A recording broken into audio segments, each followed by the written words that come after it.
Hello everyone, আসসালামু আলাইকুম। আশা করি সবাই ভালো আছেন। আমরাও আল্লাহর রহমতে অনেক ভালো আছি।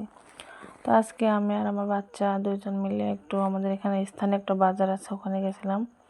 তো প্রথমে আমার একটু ব্যাংকে কাজ ছিল, তো ওখানে গিয়ে কাজ শেষ করে তারপরে আমি বাইরে এসে আমার ছেলেকে একটা ডাব কিনে দিয়েছি। তো ডাবটা খাচ্ছে, আমি একটু ভিডিও ক্লিপ নিয়েছি। সেদিন অনেক গরম ছিল, বললাম যে তুমি একটু ডাব খাও। তারপরে আমাদের কাজ শেষ করে আমরা বাসায় চলে আসছি। তারপরে টুকটাক কিছু কেনাকাটা ছিল, ওগুলো করেছি।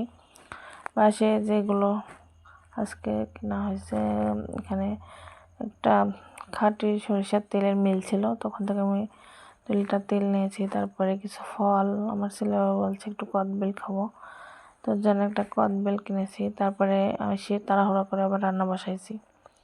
এখানে আমি ভাত আর আরেক চুলায় আলু আর ডিম সিদ্ধ করতে দিয়েছি, যাতে তাড়াতাড়ি রান্নাটা হয়ে যায়। আসলে বাইরে কোথাও গেলে এসে আবার রান্না বান্না করা খুব টাফ হয়ে যায়, কিন্তু কি আর করা, কাজ তো করতেই হবে।